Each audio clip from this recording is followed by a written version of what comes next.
네, 금방 우리 출애굽기 16장을 함께 다 들었는데요.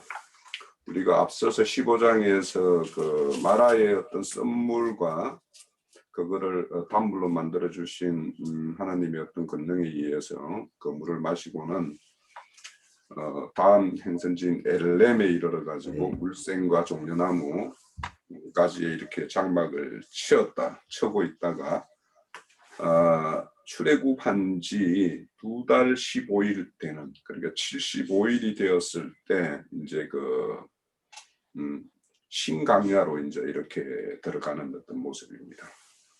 그래서 이제 신강야에 들어갔을 때 그 먹을 것이 부족하고 했던 모양이죠. 그래서 먹는 것과 이제 그거에 따른 어떤 이스라엘의 또 어떤 불평을 듣고 하나님께서 그들에게 그들의 요구에 부응해서 만나와 메추라기를 내려주는 그 말씀을 우리가 오늘 살펴봤습니다. 근데 이 말씀 중에는 보면 다섯째 날까지와 여섯째 날을 이렇게 구분해서 내려주는 양식이 있죠. 그래서 다섯째 날까지는 하루에 하루 분의 어떤 한 우멜씩 이렇게 취하였고, 여섯째 날은 7일 날, 즉 안식일 날을 위해서 이틀분의 어떤 그 만나를 이렇게 지급하는 것들, 이런 모습들을 봅니다. 그래서 오늘은 전번에 15장에서 물의 문제와 오늘은 양식의 문제에 대해서 우리가 함께 이렇게 나눠보는 시간을 갖도록 하겠습니다. 자, 그럼 또 시작을 하죠. 먼저 열어주실 형제님 계신가요? 우리. 예, 제가 그 일본에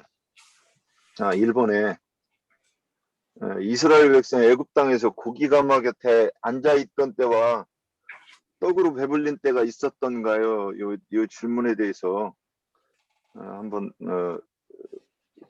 보겠습니다. 출애굽기 1장에 6절부터 17절까지 보면 그때 그 이스라엘 백성들의 그 형편이 어떠했는가를 볼 수 있습니다. 근데 이제 6절 보면 요셉과 그의 모든 형제와 그 시대 사람은 다 죽고, 8절 보면 요셉을 7절 이스라엘 자손을 생육이 중다하고 번식하고 창성하여 심히 강대하여 온 땅에 가득하게 되었더라. 요셉을 알지 못하는 새 왕이 일어나서 애굽을 다스리더니 그가 그 신민에게 이르되 이 백성 이스라엘 자손이 우리보다 많고 강하도다. 자, 우리가 그들에게 대해 지혜롭게 하자. 두렵건대 그들이 더 많게 되면 전쟁이 일어날 때 우리 대적과 합하여 우리와 싸우고 이 땅에서 갈까 하노라 하고, 요게 그 당시 애굽 왕이 염려하는 것을 이제 써놓고, 자, 그럼 어떻게 할 거냐? 그래서 감독들을 이제 11절 보면 감독들을 그 위에 세우고 그들에게 무거운 짐을 지고 괴롭게 하여 그들로 발을 위하여 국고성 비듬과 라암셋을 건축하게 하니라. 그러나 학대받을수록 더욱 번식하고 창성하니 애굽 사람이 이스라엘 자손을 근심하여 이스라엘의 자손의 역사를 엄하게 하여 고역으로 그들의 생활을 괴롭게 하니 곧 흙 이기기와 벽돌 굽기와 농사의 여러 가지 일이라. 그 시키는 역사가 다 오마했더라. 애굽 왕이 히브리 산파 시프라라는 자와 부하라 하는 자에게 일러 가로되 너희는 히브리 여인을 위하여 조산할 때 살펴서 남자애든 죽이고 여자는 살게 하라. 그러면 여기서 이 내용이 뭐냐? 애굽 왕은 이스라엘 백성들을 피곤하게 하고 힘들게 해서 이 저녁이 돼도 이 부인이 이뻐 보일 새도 없이 이렇게 해서 이 이스라엘 백성들의 그 이 생육하고 번성하는 것을 막아보겠다, 지금 이제 그렇게 했다고 저는 보입니다. 그런데 이렇게 됐는데 이스라엘 백성들에게 먹을 것을 풍부하게 주고 영양을 충분히 섭취하게 하지는 않았을 거라고 일단 보입니다. 그래서 백성의 수요를 줄이겠다고 이렇게 이제 했던 것을 이렇게 보고, 그럼에도 불구하고 그들이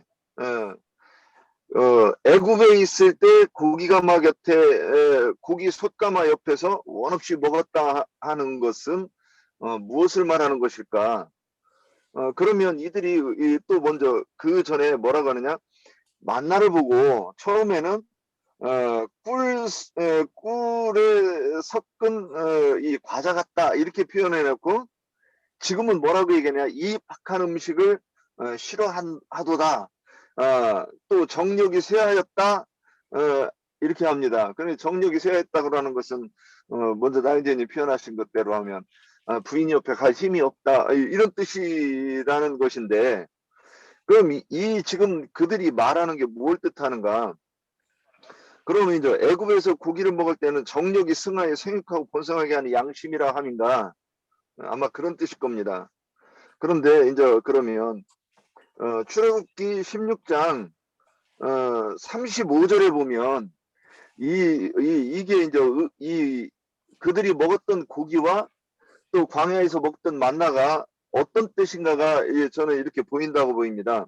35절에 16장 35절에 보면 사람 사는 땅에 이르기까지 하고 기록하십니다.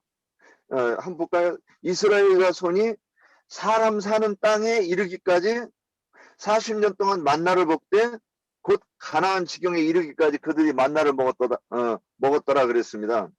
그러면 애굽은 어떤 땅인가? 짐승이 사는 땅이고 그러면 애굽에서 먹던 음식은 무엇인가?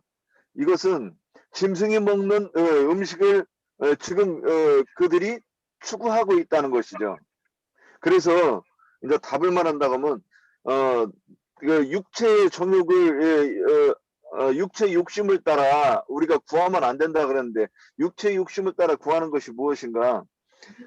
먼저 그의 나라와 그 의를 구하는 것은 영적인 세계를 추구하는 것인데 이들은 지금 육체의 정욕을 따라 육체를 충족시키는 그것을 구한 것이라 이렇게 보였습니다. 시간이 짧다고 하니까 오늘 1번만 저는 말씀 나누겠습니다. 여기까지입니다. 한마디로 거짓말이죠. 인간의 그 사악한 모습이 여기서도 나타나는 것이죠. 지금 이스라엘 백성들이 그렇게 거짓말을 하는 것은 자기의 불평, 자기의 욕구 불만을 어떻게든 충족시켜 보려고 하는 그런 수단이죠. 그러니까 여기서 우리 인간의 사악함이 또 한번 나타나는 것이죠. 그리고 이제 이스라엘 백성들이 이제 그렇게 불평할 수밖에 없었던 이유 중 하나는 이제 나와서 한 달 반이 지나면은 자기네들이 바리바리 싸갖고 온 음식이 이제는 어느 정도 좀 떨어질 그때잖아요.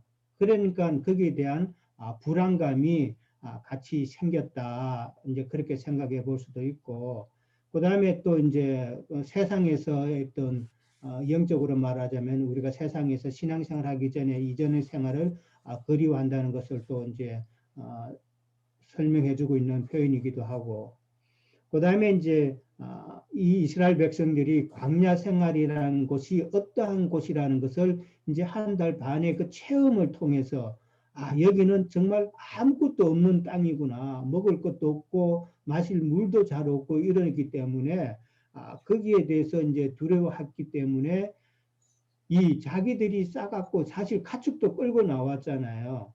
가축 먹고 하면 되는데 이제 그런 불안감이 있기 때문에 자기 가축도 아끼는 욕심을 내서 아끼고 자기들만 먹게 나중에 정말 비상시에 이때는 자기 식구들만 어떻게 몰래 먹겠다는 그런 판단이 또 서지 않았나 그렇게 생각을 해보는 것이죠. 그래서 이제 거짓말을 통해서 이 사람이라는 게 그렇잖아요. 자기 주장을 강하게 내세우다 보면은 자기도 모르게 진실보다는 거짓이 더 섞여서 말이 나가게 되는 그런 상황이 지금 이스라엘 백성들의 상황이라는 것이죠. 그만큼 이제는 이제 지난번에는 마라의 쓴물이 물의 문제 있었지만은 이제는 먹는 것의 문제다라는 것이죠. 그러니까 사실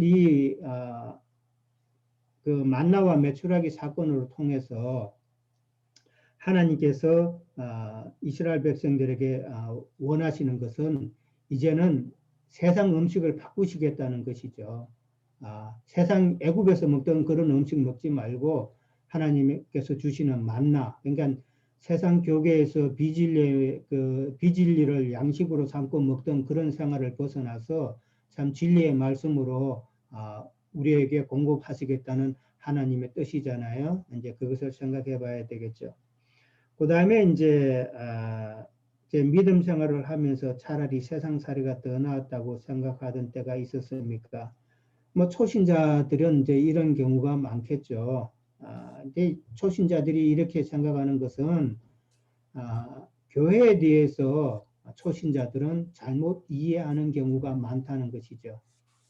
이들이 생각하는 교회는 세상과는 다르게 교회에 오면은 교회 사람들이 다 도덕적으로 완벽하고 목사님들도 완벽하고 모든 사람이 다 완벽한 그런 천국과 같은 곳이어야 되지 않나 하는 그런 생각을 조금이라도 가지고 있기 때문에 교회에 대한 잘못된 선입관, 관념 때문에 불평을 하고 세상을 그리워할 수도 있다.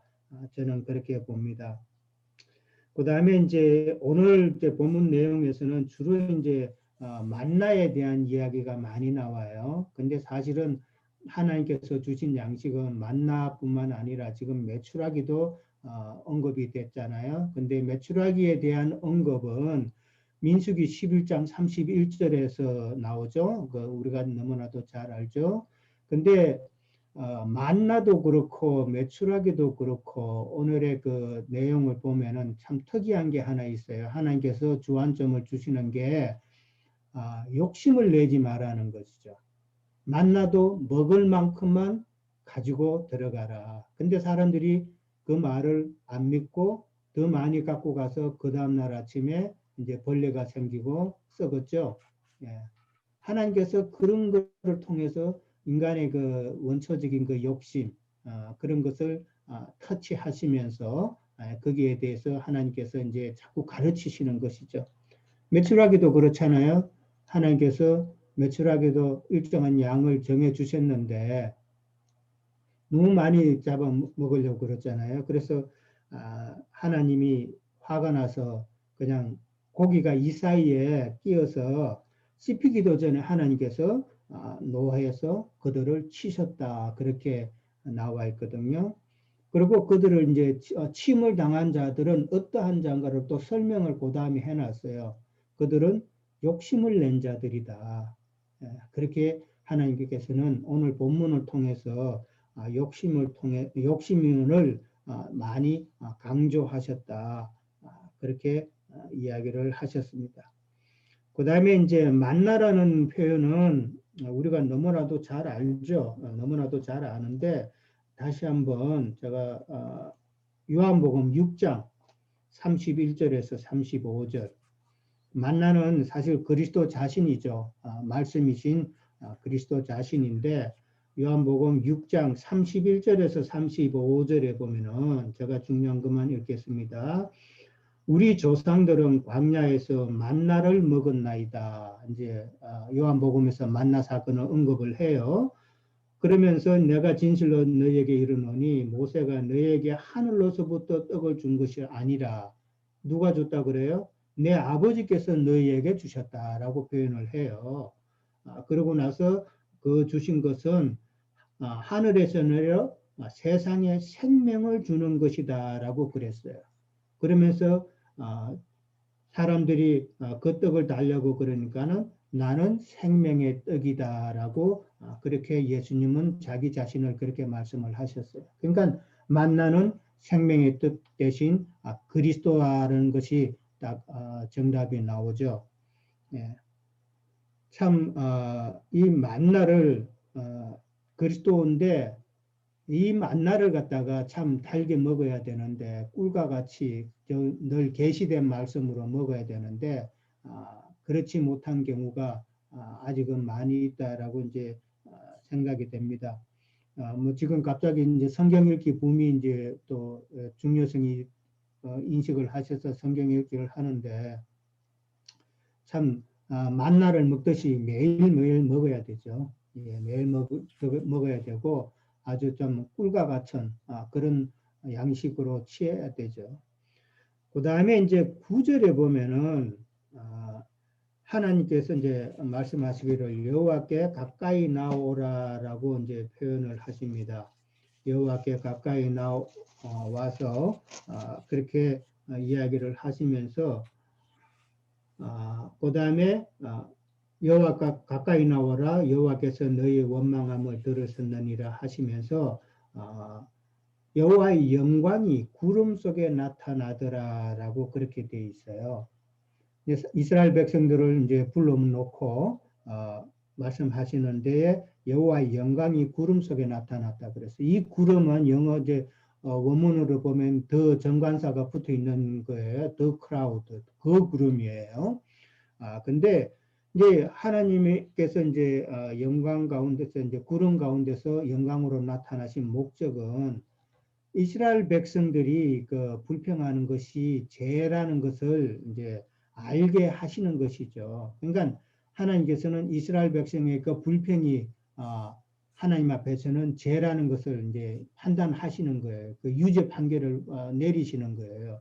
그렇게 유죄 판결을 내리시면은 이제 그 죄에서 나와서 구원받기를 원하신다는 그런 뜻인 것이죠. 그러니까 하나님께서 구름 가운데서 영광으로 나타나셨다는 것은 우리 믿는 자들이 우리가 믿는 가운데서도 하나님 앞에 영적으로 부족한 게 있어서 자꾸 불평이 나오는 것은 그것은 하나님 앞에 죄가 된다는 것이죠. 죄가 되니까 참 하나님의 뜻을 깨닫고 구원을 온전히 이루어가는 그런 믿음 생활을 하라는 그런 의미로 받아들입니다. 오늘은 여기까지만 하겠습니다. 네. 네, 우리 기령제님, 예, 손 드셨네요.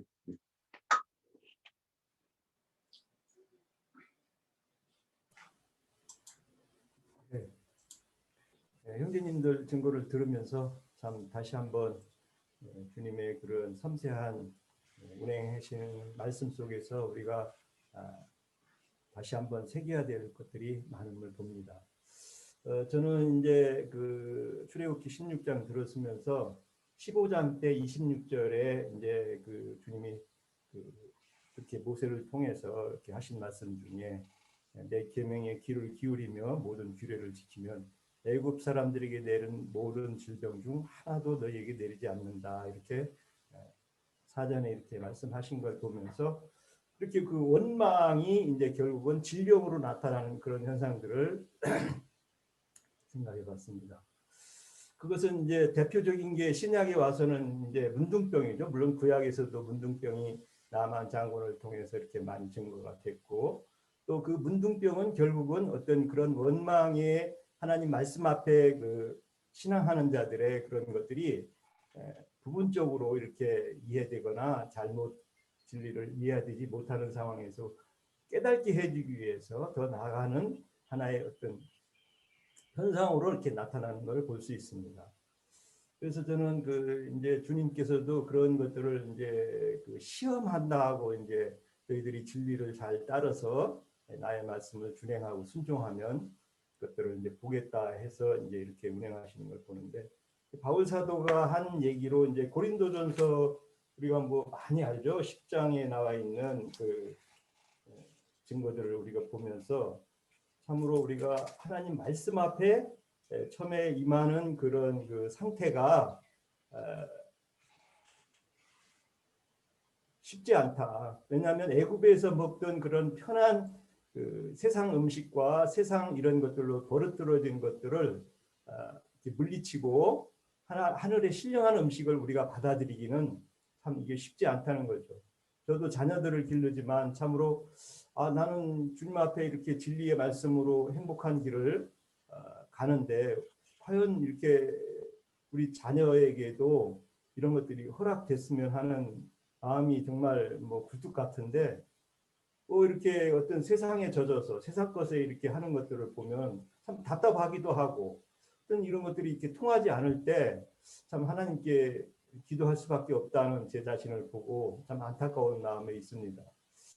어쨌든 우리 진리 모임에서도 우리 후대를 위해서 이렇게 실행하는 걸 보면서 어쨌든 저도 상당히 도전이 되고 앞으로 최선을 다해서 어떤 그런 것들을 실행해 나가야 된다고 느끼고 또 그래서 이제 이렇게 신약에 와서 그 고린도전서 10장에 이제 한 구절만 제가 한번 읽어보겠습니다. 10절 정도에 그들 가운데 어떤 사람들은 원망하다가 멸망시키는 자에게 멸망하였나니 너희는 그들과 같이 원망하지 말라. 그들에게 일어난 이런 일은 본보기가 되고 또 말세를 만난 우리를 깨우치기 위하여 기록되었느니라. 이렇게 바울 사도는 1절서부터 10장 1절서부터 이렇게 쭉 하나님의 말씀에 대해서 증거를 이렇게 해나가는 걸 봅니다. 그래서 우리가 말씀을 대할 때, 하나님의 말씀을 대할 때 어떤 입장과 어떤 그 나의 마음가짐이 필요로 하는가. 또 하나님은 이제 결국은 더 나아가서 그 소수에 있는 자들의 아론의 쌍난 금항아리 그 만나를 이제 또 이렇게 지성소에 있는 것을 증거하시면서 그것들을 주겠다고 하시는, 정말 그 우리가 하나님 말씀도 단계적으로 이해하는 그런 단계가 있다. 우리 그 금기름 붓는 집은 이 광야에서 주는 만나뿐만이 아니라 그걸 통과해서 아론의 그 금항아리에 감춰져 있는 정말 감추인 만나죠. 그것을 먹는 자들로 우리가 정말 이때에 저는 이제 그 아까 우리 이제 안식일로 가고 또 다섯째 날에 여섯째 날 음식, 또 이게 일곱째 날에는 그 이제 휴일로 해서 안식일을 이렇게 지키라고 하는 그런 것들을 이해를 하는 차원으로 연결돼야 된다고 봅니다. 그것은 저는 이제 생각할 때 다섯째 날 음식은, 다섯째라는 것은 유대인들에게 이제 본 자손들에게 허락한 음식이고, 여섯째 날 음식은 2배로 주는 축복에 대한 음식이고, 일곱째 날에는 우리가 이제 사후에 미리 이제 주님 안에 안식을 하면서 감춰 있던 것들로 주님 안에 품에 들어가는 그런 걸로, 육의 생명이 있을 때는 이방인의 때에 우리가 배의 축복을 받는 아론의 쌍난 지팡이 감추인 만나를 많이 먹고 주님 안에서 안식하고 있다가 여덟째 날에 부활하는 그런 이상들이 우리가 밝혀지기를 이렇게 봅니다. 그래서 주님은 물론 이제 오셔가지고 내가 유대인들은 안식일은 무슨 일을 하지 말아야 되는 걸로 이렇게 해서 날짜를 이렇게 지켜야 되는 걸로 이렇게 주님 앞에 대적을 했는데, 사실은 이제 주님은 이제 여섯째 날에 시작으로 오셔가지고 일을 하신 거죠. 이방인의 그 복음을 열기 위해서 본 자손에게 오셔서 이렇게 하신 걸로 이제 기억하고, 또 우리가 이제 거기서 생각해 볼 게 이제 마지막 때가 거의 이제 이방인의 때가 마지막 단계를 이제 다 가는 중에 있는데, 이때 우리가 정말 주님께서 원하는 이기는 자들의 의미를 포괄적인 성경의 이해가 우리한테 와야 된다. 저는 이렇게 이제 보고, 그 포괄적인 증거를 하시는 우리 이제 형제님을 통해서 우리가 충분히 배의 음식을 먹고 아론의 그 감추인 금항아리 만나죠. 그것들 소수의 이긴 자들로 우리가 달려갈 길을 달려갈 수 있도록 우리가 귀를 기울이는, 주님의 음성에 귀를 기울이는. 계시록에 보면은 이제 계시록 3장 20절이죠. 너와 더불어라는 말을 했거든요. 주님이 그때 너와 더불어, 나로 더불어 먹고 마시겠다 하는 그것이 이제 결국은 만나, 감추인 만나에 대한 이해라고 저는 이렇게 봅니다. 네, 여기까지입니다. 네, 수고하셨습니다. 우리가 앞서서 제가 저 16장을 좀 잘못 봤었네요. 아까 그 유형제님께서 말씀하신 대로 둘째 달 15일인데 두 달을 지나 15일 이런 걸로 제가 잘못 읽었네요. 그래서 75일이라고 했는데 45일이 맞습니다. 자, 또 이어서 해주실 분 계신가요? 자, 아니면 오늘 뭐 시간이 됐으니까 장로형제님 오늘 그 뭐 만나 매출하기 좀 앞부분까지 좀 나갔는데 지금 말씀 들으면서 좀 아니 오늘은 뭐 형제들이 빨리 마치기를 바라는데 내가 그때 참여를 안 해도 이제 다음에 예, 알겠습니다. 그럼 제가 잠깐만 말씀을 드리고요. 자, 출애굽기 15장에서 우리가 물에 대해서 나누었죠. 그래서 썬물을 단물로 만드는, 그래서 썬물이라고 하면은 우리의 어떤 율법의 조문의 말씀들이 다 썬물이었고, 우리 주님이 오셔서 믿음의 법에 따른 복음을 믿음으로써 우리가 다시 살 수 있는 그 어떤 생명수를 공급받는 것이 단물이 되겠죠. 그래서 이제 지금 15장 홍해를 건너서 강약기를 초입해서 이제 물의 문제를 다루고, 이제는 양식의 문제를 다루고 있습니다. 그래서 마시는 것과 마시는 물과 포도주, 그리고 양식에 대한 것은 성경에서 너무도 강범위하게 이렇게 다루고 있는 내용들이라서 우리 교회를 통해서 이제 이런 것에 대해서 잘 우리가 공급받고 있다고 생각을 하는데, 무슨 육신의 양식을 통해서 영의 양식을 말하고자 하는 것이 하나님의 어떤 말씀의 어떤 목적이겠죠. 그런데 이제 우리가 이 먹고 마시는 것에 대해서 우리가 이 좀 사실은 이 먹고 마시는 문제를 이렇게 너무 가볍게 여기는 면이 없지 않아 있는 것 같아요, 저는. 왜냐하면 이 육신의 생명도 생명이라는 것은 살았다라는 것이고, 살았다라는 것은 먹고 마신다라는 뜻이거든요. 그러면 육신의 생명도 먹고 마셔야 되듯이 영의 생명도 먹고 마셔야 되죠. 그래서 아침에 이제 저도 우리 애들하고 성경 읽기를 하면서, 너희가 육신의 밥과 뭐 물을 늘 마시듯이 너희들이 그 영의 생명이라는 것을 어디 들어서 알고 있으니까 이것도 영의 생명도 먹고 마시는 게 있어야 된다 해서 이렇게 좀 설득을 하고 있는 중입니다. 그처럼 우리가 먹고 마셔야 되죠. 그래서 이제 여기 보면 왜 주님이 이 땅에 우리가 15장을 다룰 때도 왜 이렇게 가나안 땅으로 바로 들어가지 않고 강약길을 이렇게 행하게 하셨는가라는 것을 보면, 그 이유에 대해서 신명기 8장에 가면 명확하게 설명을 하고 있어요. 신명기 8장 아까 좀 찾아놨는데 8장 2절에 보면, 강약길을 걷게 한 것을 기억하라. 이는 너를 낮추시며 너를 시험하사 내 마음이 어떠한지 그 명령을 지키는지 지키지 않는지를 알려 함이라고 이야기를 해요. 지금 이제 이스라엘의 어떤 그 강약길을 행하면서 물에 대해서 불평, 양식에 대한 불평, 이런 것들을 우리가 보고 있습니다. 이 불평한다라는 것은 결국에는 자기의 어떤 기대 치수가 있는데 기대에 부응하지 않는다라는 거죠, 지금. 그러면 그 기대 치수가 하나님께서 주어진 것이냐, 아니면 그 기대 치수가 마귀에 의해서 조성된 어떤 기대 치수냐를 보면, 그거는 애굽에서 조성된 그런 것이기 때문에 마귀에서 조성된 거죠. 그러면 하나님께서는 그들의 어떤 지금까지 먹고 마신 것들에 대해서 금식이 반드시 필요하죠. 끊어야 되죠.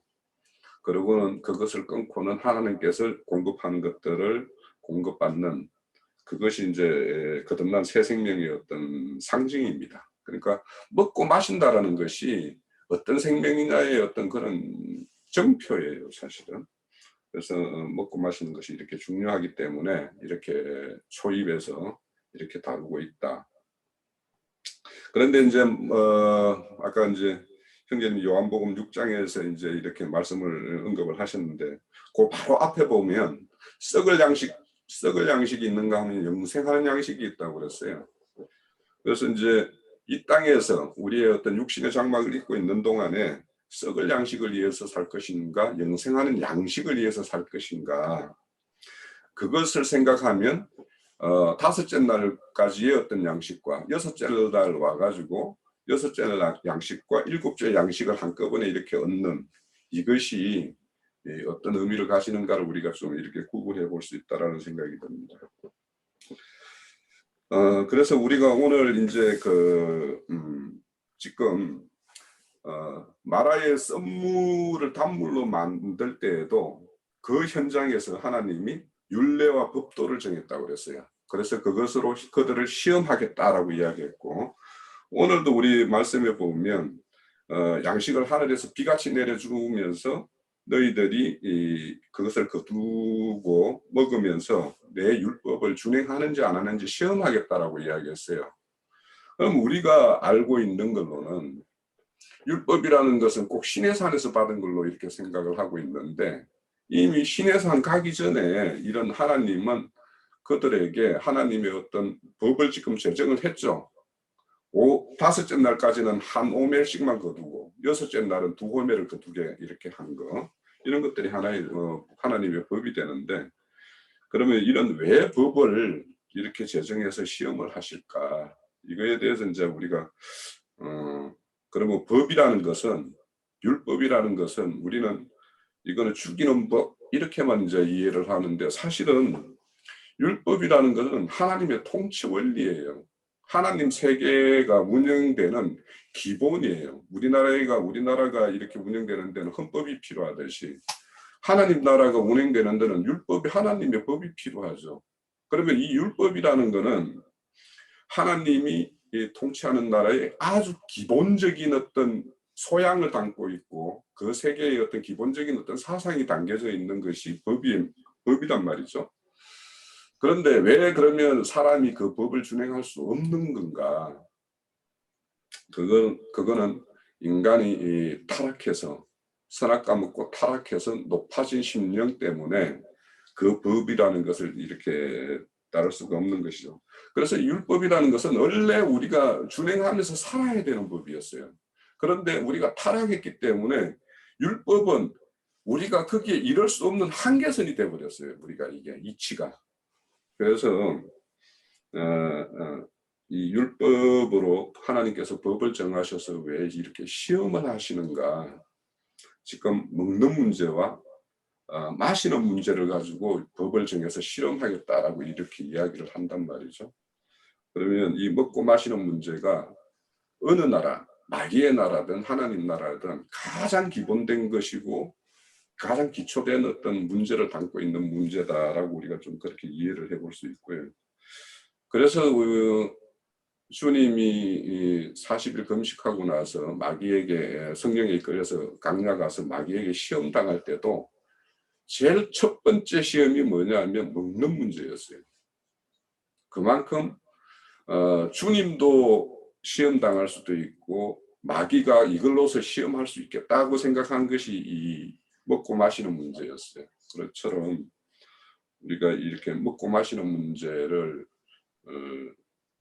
육신의 생명을 위해서 먹고 마시는 문제, 영을 위해서 먹고 마시는 문제, 이 문제에 대해서 좀 분명한 이해를 가지는 것이 16장의 어떤 우리가 말씀을 취할 어떤 내용이 아닌가, 그런 생각이 합니다. 오늘은 그 16장의 좀 새로운 부분 정도만 말씀을 드렸습니다. 그래서 내일쯤에 가서 이제 그 질문지에 보면 5일째까지는 먹다 남으면 다 썩어버리는데 6일째 거둔 양식은 왜 그러면 하루 더 이렇게 7일날 먹을 수 있도록 하루가 더 이렇게 연장돼도 썩지 않는 건가? 뭐 이런 문제에 대해서 저는 이렇게 나름의 이렇게 답을 이렇게 달아봤지만 그게 정답이라고 생각지는 않아요. 그래서 우리 형제 자매님들도 왜 그럴까? 그러면 6일과 7일의 경계는 뭘까? 뭐 이런 것들에 대해서 좀 한번 깊은 묵상을 가지고 다음 시간에 좀 16장의 내용을 더 다뤄봤으면 합니다. 예. 저기 지루하실까 하면서 아까 회의 시간도 있었거니까 저기 이 법에 대한 얘기가 이제 홍영재님 얘기를 잘 했는데 그게 이제 잘못하면은 그냥 건너가는 말로 들 우려가 있다는 생각이 퍼뜩 들었어요. 모세의 율법이라는 용어가 있고 유대인의 율법이라는 용어가 있어요. 같은 율법인데, 그리고 그리스도 율법이라는 말씀도 있어요. 이 용어에 대한 개념 정리를 꼭 이 시간에 좀 했으면 좋겠다는 생각이 들었거든요. 모세의 율법을 크게 오해한 것이 유대인의 율법이에요. 모세의 율법을 완성하시고 실현하신 법이 그리스도 율법이에요. 모세의 율법이란 실제는 이거다라고 이렇게 이루신 분이죠. 예수님은 율법을 폐하러 오신 분이 아니에요. 그러니까 성경에 왜 모세의 율법, 유대인의 율법, 그리스도 율법이라는 이런 용어가 이게 구분을 하고 있는가를 잘 생각을 해보셨으면 하고요. 육체에 상관된 계명의 율법이라는 말이 있고 그 법을 죄와 사망의 법이라고 그래요. 그리스도 율법은 생명의 성령의 법이라고 그래요. 그러니까 이 그 해석을 할 때 왜 이렇게 그 똑같은 법 얘기인데 법이라는 게 말씀이잖아요. 성경책에 있는. 그런데 이것을 이렇게 구분을 하는가. 모세의 율법과 유대인의 율법이 다르다. 모세의 율법을 완전하게 실현하셔서 그 영께서 다시 우리들에게 지금 반포하신 법은 생명을 주는 법으로 실현을 한 거니까 그게 그리스도 율법이에요. 모세의 율법을 유대인들은 오해했던 거예요. 크게.